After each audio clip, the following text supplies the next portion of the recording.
Fala, meninos e meninas, seja muito bem-vindo, seja muito bem-vinda ao canal Física com Betão. Eu sou o professor Beto.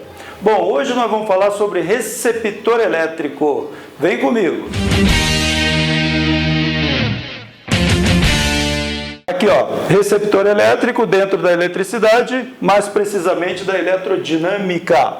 Bom, como o nome está falando, receptor elétrico, ele recebe energia elétrica. Ele recebe essa energia elétrica e transforma em outra modalidade. Por exemplo, o ventilador. Ventilador, você liga na tomada, ele recebe energia elétrica e transforma energia mecânica para girar a hélice. É claro que se você pôr a mão no motor, ele também está quente. Então, além da energia mecânica, ele também transforma em energia térmica. A lâmpada mesmo. A lâmpada recebe energia elétrica e transforma em energia luminosa, energia na forma de calor. Então, também é um receptor elétrico. Ou seja, todo dispositivo que recebe energia elétrica e transforma em outra modalidade é um receptor elétrico. Motor elétrico é outro. A simbologia, nós temos dois, ó, receptor ideal, receptor real. Assim como no gerador elétrico, é real quando tem uma resistência interna. Por isso que todo receptor e todo gerador sofrem um aquecimento, porque tem resistência interna. Isso daqui é mais teórico, gerador ou receptor ideal é mais teórico. Vejam que a simbologia é bem parecida.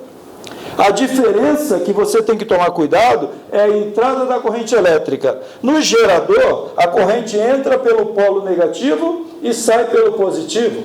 No receptor elétrico, ela entra pelo positivo e sai pelo negativo. Tanto no receptor ideal quanto real. Então, esse R' é a resistência interna do receptor. Lá no gerador, o E, força eletromotriz, é a tensão máxima produzida pelo gerador. Aqui, nós chamamos de força contra-eletromotriz. É a tensão que esse receptor vai usar para trabalhar. Por exemplo, o gerador fornece uma tensão para o receptor pega esta tensão, uma parte ele usa para trabalhar e a outra parte ele dissipa, por exemplo, na forma de calor, por exemplo. Então, esse E', força contra a eletromotriz, é a tensão útil, é o que ele usa realmente para trabalhar. R' é a resistência interna.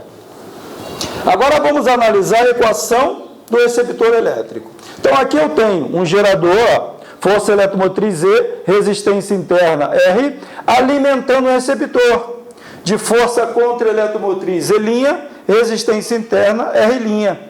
Aí tem uma corrente passando aqui, ó. A corrente entra pelo negativo, sai pelo positivo no gerador, entra no positivo no receptor e sai no negativo. Então tem uma corrente elétrica aqui. Gerador alimentando o receptor. Eu apenas fiz aqui do lado, ó, o que seria esse receptor? Poderia ser, por exemplo, aqui que eu desenhei, um liquidificador. Então tem um gerador que seria a tomada. Você pega esta tomada e liga no liquidificador. Claro que quando a energia elétrica chegar ao liquidificador, a hélice gira, então é energia mecânica, mas o motor sofre um aquecimento. Então a energia elétrica que está chegando ao liquidificador, uma parte vai ser transformada em calor e a outra vai ser útil, ou seja, para girar a hélice do liquidificador. Então, é bem simples a equação do receptor elétrico. Ó. O gerador fornece uma tensão. A tensão que o gerador fornece, eu vou colocar aqui, ó, esse gerador aqui, ele vai fornecer uma tensão. Esta tensão aqui, ó, é o U. Ó, a tensão que o gerador fornece ao circuito é o U. Esse U vai ser absorvido pelo receptor, ou seja, pelo liquidificador. Então, o gerador fornece a tensão, essa tensão fornecida é recebida ou absorvida pelo receptor. Então, olha aqui, a tensão fornecida pelo gerador é exatamente igual à tensão fornecida, é exatamente igual à tensão recebida pelo receptor. Então, se a tensão fornecida é a tensão recebida, então o gerador vai fornecer, o receptor vai pegar. Isso daqui, ó. Então, essa tensão aqui é a tensão recebida por ele, que vai ser igual ao que ele usa, mais o que ele dissipa. Então, gerador fornece, receptor absorve ou recebe.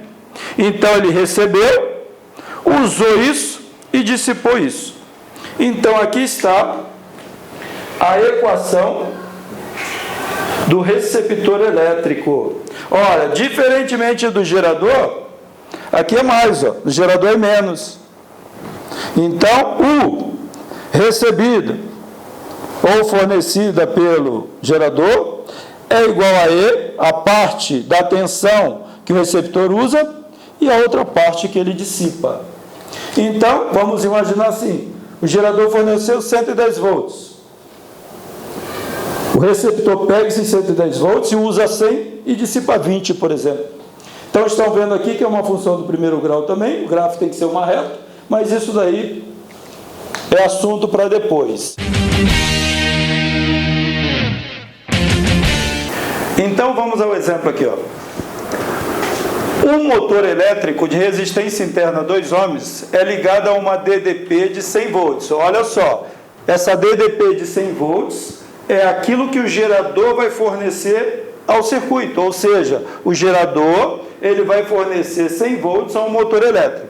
Constata-se que o motor é percorrido por uma corrente elétrica de 5 amperes. Então, vou tirar os dados aqui, ó. A resistência interna desse motor elétrico é um receptor elétrico, porque ele vai receber energia elétrica do gerador, é ligado a uma DDP de 100 volts, e ele fala que esse motor é percorrido por uma corrente elétrica de 5 amperes. Está aí os dados, ó. Ele quer saber qual é a força contra-eletromotriz, o E' do receptor elétrico, ou seja, qual é a tensão que ele vai pegar e vai trabalhar, vai girar o motor, essa tensão útil.